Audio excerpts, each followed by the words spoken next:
episode of the DailyFlip podcast. I'm your host, Alex, and today we're going to be talking about, well, guess what? The big, beautiful bill.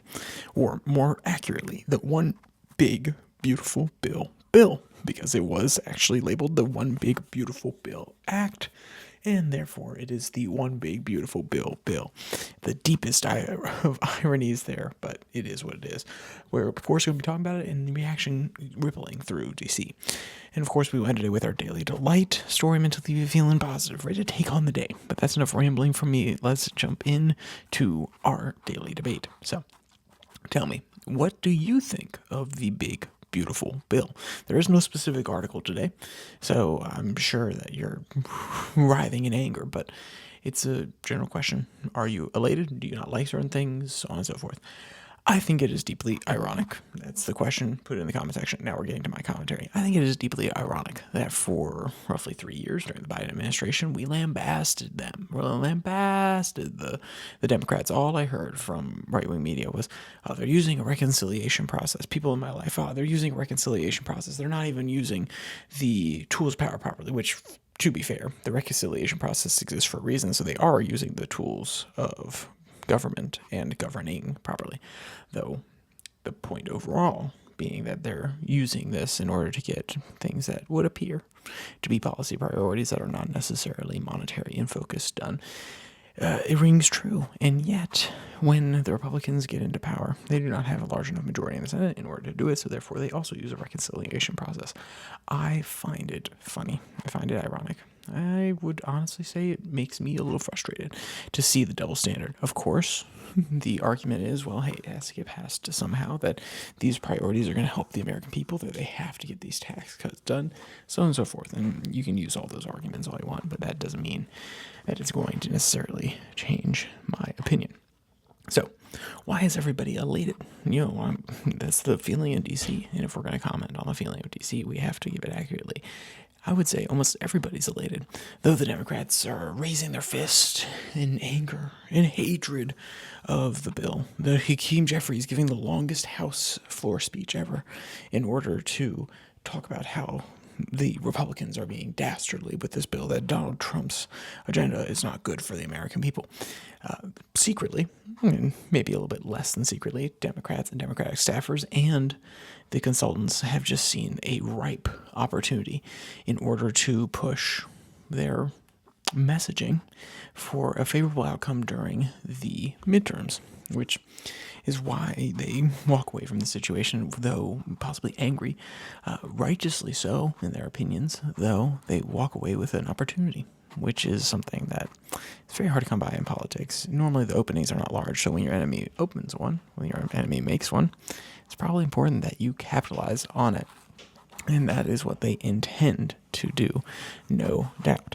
And why are the Republicans so giddy, so happy? Well, take a guess. They just got their entire coalition, their raucous coalition, to get behind the bill. There are plenty of issues, there are plenty of problems, but at the end of the day, the head of their party got what he wanted.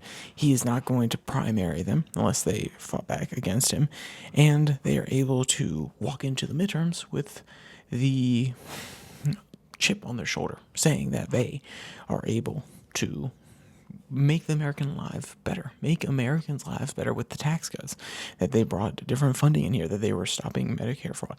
Whatever the argument may be, they've actually done something. That's literally it. That is why they're happy. There are plenty of bits and pieces that not many people are going to like on the Republican side of this bill, especially some of the tax increases. Some people aren't going to like the SALT increases, while other people are. So to pretend as though they're elated because they love this bill, no, of course not. Every single person has at least brought up some issue with it in private or in public. And you've seen it from the senators specifically about bringing it up in public. But it is because they have united that they have gotten this one big, beautiful bill across the finish line. They feel as though they're productive, and therefore they can at least go back and tout the things that they push for in the bill. And whether they're relatively successful or even just useless in rhetorical terms, they can go to their people and say, we did something for you. We were not the party of inaction. We were not the ones trying to stall. We were not the ones trying to sit on our laurels and do nothing. We actually did something. The question then becomes, in the midterms, since in my opinion both of them are elated about the repercussions of this for the midterms besides some of their own political agenda that they wanted to get pushed through, of course. But DC is more than just politicians, it's more than just bureaucrats. It is a lot of consultants, and consultants make up a majority, or at least a large plurality, of the opinion that I'm speaking about when it comes to elation. What does this actually mean? What does this mood actually mean? What are the repercussions in 2026? Well, I don't believe that the American people are going to like change. So how do I summarize this? I have given this opinion previously, and I think that I'm going to make it a little bit better, but I will restate the opinion in order to make sure that we're clear and to come to a more concise version as well, that you understand the meaning behind it. So the original opinion is that American people do not like things that take away their freedom, no matter if they're Republican, no matter if they're Democrat. For a majority, the lay person who does not have political ideologies, but rather has ideologies based around how they want to live their life, or these principles about how they want to live their life, but don't necessarily have ingrown political principles that will sway them to one side or the other, no matter what the changing factors of the bill are. So, and what I mean by this is parents are very, very pro, and I use this term very generally, but a lot of parents are very pro-choice when it comes to being able to choose how their child is educated, and yet a lot of conservatives are not necessarily pro-choice in the other respect. They're pro-school choice, but they're not pro-choice in the life aspect. And this is girded by ideology that's formed from the Republican Party. Not saying that it's an ardent ideology that it exists outside the Republican Party, but it is an ideology that they carry through because they are Republicans. And that's not to say it's good, that's not to say it's bad, but the point being that those are the ideologically locked in. The more average person is going to look at the pro-choice argument on either side and say one is good, the unlimited choice, or at least the more availability to choose where your child goes to school, and the choices of what to do with your body, at least when framed like that, the layperson is going to be more they are going to be more enthralled by the idea because it feels as though they are not being encroached on by the government. So when anything changes, when you have policies that are more restrictive, or when you have policies that are more restrictive in the other case, so in the school case or in the case of life, both of those would actually end up on different ends of the political spectrum. One side would probably argue for one, and the other side would probably argue for the other. And yet the lay people are going to say that both of those are bad things. And this is the idea that the American people do not like their freedoms being taken away. They do not like the government getting involved in their lives. And that's probably the simplest way that I've said it before, that they don't like the government getting involved in their lives. But I think you can even boil it down to something simpler, which is the American people do not want to change. Because change in the political sense very often means more problems, new problems. Old problems have been addressed, or at least they have been addressed or have not been addressed, but at least you know what your problem set is. You're not dealing with new problems. In the case of change, you deal with new problems, and then these are foisted upon you and used against you in political operations, and that is normally why you see a flip during the midterm elections, because there's a party that is actively doing something. There's pushback against what they're doing because it is change, and also on the ideological front, on the fringes of any voting population. And this will cause the Democrats to probably win and Republicans to probably lose. At least the House, maybe not the Senate. There seems to be a pretty good historic trend of splitting, and some of the races seem a little bit more in favor right now. Everything can change. It depends on candidates in a few different places, especially in North Carolina. But the point being that they probably will not win the House back. And this is borne out by historical fact. This is also borne out by my hypothesis that the American people don't like change, and also the fact that there are parts of the coalition that will not be happy with what is billed, what is argued to be Medicare cuts, even though I think the framing of that is a little ingenuous in a lot of cases, though the SNAP cuts are definitely cuts, just raw cuts in the amount of funding that states get. So, but the point being, That's the repercussion. That's what it's going to look like. And that's why Democrats are elated and they see maybe the same battlefield, the same terrain that I'm speaking about here.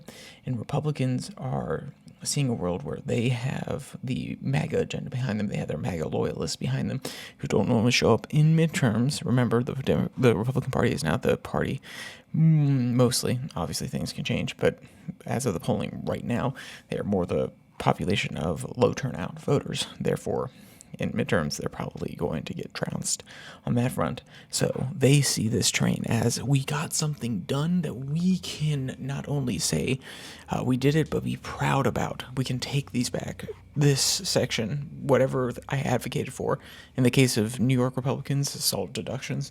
In the case of Republicans from Alaska in the Senate, cutouts from all the different restrictions that they're pointing out, or that they're trying to put in there for snap and mitigate. But the idea is that they did something, and they can be proud about it, and they can take it to the people. So, with that said, I think I've discussed about DC enough. My tongue is getting a little slimy just speaking about it. I'm good. We'll obviously continue. We always will talk about DC to some degree, though there are articles interspersed in here, but this is truly DC grime. It is talking about not just what's going on in the House, the Senate, and the White House, but talking about what the consultants are wanting, what's the opinion of the city itself, and that just gives me a little bit of slime on the tongue. So, and yes, I do work, in case you're wondering what the heck, I work in DC, so talk to a few different people, though I am, of course, in my own bubble, so to pretend as though I have all the information in the world. There's also news article reading to go through, opinion people, people saying things off the record to different journalists, so all of that can be agglomerated, but the point being, I at least have some ability to claim what people in DC are thinking, considering I live right outside it and practically work in it. So, with that said, let's jump into our article, our daily delight that comes from Dog Time. Headline reads, Golden Retriever puppy never loses his favorite toy. Video explains why. In the argument is the toy is himself.